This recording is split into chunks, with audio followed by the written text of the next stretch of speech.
Hello friends, इस video में हम लोग देखेंगे जो निकिल का एक्सट्रैक्शन है वो कैसे होता है। यानी कि हम लोग इस वीडियो में फुल फ्लो चार्ट को देखेंगे, जिस फ्लो चार्ट के थ्रू हम लोग समझेंगे कि जो जिंक का एक्सट्रैक्शन है वो कैसे होता है। तो दोस्तों वीडियो में बने रहिएगा। वीडियो में बने रहना जो है ज़रूरी है, क्योंकि आपको निकिल का एक्सट्रैक्शन प्रोसेस आपको समझना है। तो ये जो पूरा फ्लो चार्ट है आपको एक के बारे में बहुत ही अच्छे डिटेल्स में बताने वाला हूँ। तो वीडियो में बने रहिएगा। निकिल का जो 99.99% का एक्सट्रैक्शन है, कैसे उसको प्यूरीफाई करते हैं और कहाँ से लेके आते हैं, उसके बारे में एकदम फ्लो चार्ट में डिटेल में समझेंगे। तो दोस्तों चलिए चालू करते हैं, वीडियो स्टार्ट करते हैं कि निकिल का जो एक्सट्रैक्शन है वो कैसे होता है। तो सबसे पहले जो निकिल का एक्सट्रैक्शन के लिए दोस्तों माइंस में लेके जाना पड़ेगा। यानी कि निकिल्स का जो ओर है वहाँ पे हम लोग माइंस से क्या करते हैं, निकिल का ओर लेके आ जाते हैं। निकिल के जो माइंस से ओर मिलते हैं दोस्तों, वो अलग अलग डिफरेंट का साइज़ का रहता है। यानी कि उस डिफरेंट साइज़ जो रहता है 10-20 mm का या फिर 100 mm का, ऐसा डिफरेंट साइज़ रहता है। तो उसको क्या करना पड़ेगा, हमें एक यूनिफॉर्म साइज़ में लेके आना पड़ेगा जो हमें रिक्वायर रहेगा। यानी कि हमें 10 mm 20 mm के बीच में क्या लेके आना पड़ेगा, इस ओर के साइज़ को करना पड़ेगा। उसके लिए हमें क्या करना पड़ेगा दोस्तों, क्रशिंग करना पड़ेगा। यानी कि क्रश करके उसको क्या करना पड़ेगा, साइज़ को मेंटेन करना पड़ेगा, यूनिफॉर्म साइज़ में लेके आना पड़ेगा। उसके बाद दोस्तों ग्राइंडिंग मिल, यानी कि हमें उसको यूनिफॉर्म करने के लिए क्या चाहिए, ग्राइंडिंग चाहिए। इसीलिए हम लोग उसको ग्राइंडिंग मिल में लेके जाते हैं और उसको थोड़ा सा ग्राइंडिंग करते हैं और प्रॉपर हम लोग शेप में क्या करते हैं, और को शेप में लेके आ जाते हैं। उसके बाद दोस्तों शेप में तो कर लिए, लेकिन उसके बाद क्लासीफाई करना पड़ेगा। यानी कि जो ग्राइंडिंग करते करते या क्रशिंग करते करते जो फाइन्स बन जाते हैं, जो ज़्यादा छोटा हो जाता है, उसको हम लोग क्लासीफाई कर लेते हैं और अलग कर लेते हैं, जिसे हम लोग क्या करेंगे, सिंडर प्लांट में भेज देंगे।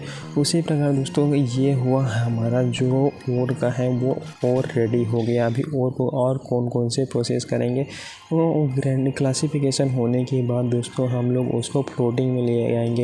यानी कि उसमें फ्लोटेशन प्रोसेस करेंगे, जिसमें बहुत ही कम अमाउंट पे सल्फ़र कंसनट्रेट करेंगे। निकल फेरस आयरन सल्फाइड, जो आयरन सल्फाइड है उसमें कंसनट्रेट करेंगे। और फ्लोट प्रोसेसिंग यानी कि दोस्तों हम लोग एक फ्लोट प्रोटेशन, जिसमें हम लोग पानी मिलाएंगे या कोई भी एक केमिकल मिलाएंगे, जिसमें हम लोग क्या करेंगे, उसको फाइन करेंगे। यानी कि उसको एक बार धो देंगे। उस धोने के बाद दोस्तों थिकनेस, यानी कि उसका जो थिकनेस है वो साइजिंग कर लेते हैं। उसके बाद हमको क्या करते हैं, ओर को फिल्टर कर लेते हैं। फिल्टर करने के बाद दोस्तों इसको लेके आते हैं मल्टी हर्थ रोस्टिंग फर्नेस। यानी कि इसमें जो सल्फ़र अमाउंट में रहता है, सल्फ़र को हम लोग ऑक्सीजन के साथ रिएक्ट करके क्या बनाते हैं, SO2। इस प्रोसेस को बोलते हैं दोस्तों रोस्टिंग प्रोसेस। तो रोस्टिंग प्रोसेस के लिए हमें वो क्या करते हैं, मल्टी हर्थ रोस्टिंग फर्नेस। इस फर्नेस के बारे में दोस्तों मैंने और एक वीडियो बना रखा है, जिसमें आप अच्छे से समझ सकते हैं कि मल्टी हर्थ रोस्टिंग फर्नेस क्या है, जिसमें बहुत सारे पार्ट्स रहते हैं और कैसे मल्टी हर्थ के बारे में आप लोग अच्छे से समझ सकते हैं। वीडियो देखना ज़रूरी है आपको उस समझने के लिए। उसके बाद दोस्तों रिवर्बरेटरी फर्नेस, जिसमें हम लोग क्या करते हैं, और जो निकिल का ओर रहता है और वो किस में कन्वर्ट करते हैं, हम लोग मैट में कन्वर्ट करते हैं। यानी कि उसमें थोड़ा सा स्मेल्टिंग करते हैं, जिससे हम लोग क्या करते हैं, मैट में कन्वर्ट हो जाता है। मैट में कन्वर्ट हो जाने के बाद दोस्तों उसको हम लोग इसमें लेके आ जाते हैं कन्वर्टर।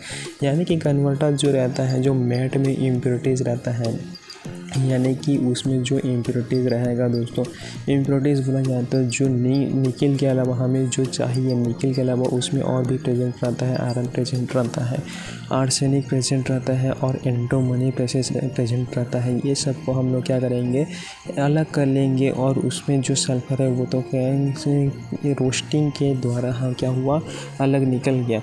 लेकिन और भी इम्प्योरिटीज़ रहता है, उसको क्या करते हैं, कन्वर्टर में कन्वर्ट कर लेते हैं। यानी कि थोड़ा सा उसमें इम्प्योरिटीज़ हटा देते हैं। कंट्रोलिंग कूलिंग ऑफ मैट, यानी कि मैट को हम लोग इस जो कन्वर्टर से हमें जो मैट मिला है, यानी कि जो हमें मटेरियल मिला है, उसको क्या करते हैं, हॉट कंडीशन में रहता है। ये सब हॉट प्रोसेस है, मल्टी हर्थ प्रोसेस है, रिवर्बरेटरी फर्नेस और कन्वर्टर, ये सभी हॉट प्रोसेस है। तो इसको क्या करेंगे, कूलिंग ऑफ मैट, मतलब इसको हम लोग क्या करेंगे, कूलिंग कर लेंगे। कूलिंग करने के बाद उसको एक परफेक्ट साइज़ में लाने के लिए ग्राइंडिंग मिल में लेके जाते हैं, जिसमें हम लोग क्या करते हैं, निकिल के जो मैट मिले हैं उसको हम लोग एक बार फिर शेप में लेके आ जाते हैं। उसके बाद प्योर मैग्नेटिक ये निकिल जो रहता है दोस्तों वो मैग्नेटिक रहता है, इसीलिए हम लोग उसका एक और क्लासिफिकेशन कर सकते हैं कि उसका जो मैग्नेटिक पावर है उससे हम लोग क्या करते हैं, उसको क्लासीफाई कर लेते हैं। उसी प्रकार अगला वीडियो बताया है copper sulphate to smelting processing, यानी कि इसमें भी और भी प्रोसेस रहता है जिसमें हम लोग क्या करते हैं, उसको और भी अच्छे से फ्लोटिंग करा के, यानी कि उसको पानी से फ्लोटिंग करा के उसको झाग बना के क्या कर सकते हैं दोस्तों, अलग कर सकते हैं। उसके बाद इस सिंटरिंग प्रोसेस में लेके जाते हैं। जो मर्सरिया माल रहता है, यानी कि मैंने आपको बताया है कि जो क्लासिफिकेशन करते हैं उसमें जो मटेरियल बच जाता है उसको हम लोग क्या करते हैं, रिसाइकल, उसको कहाँ लेके आते हैं, सिंटर प्लांट में लेके आते हैं और उसका वो सिंटरिंग करते हैं, जो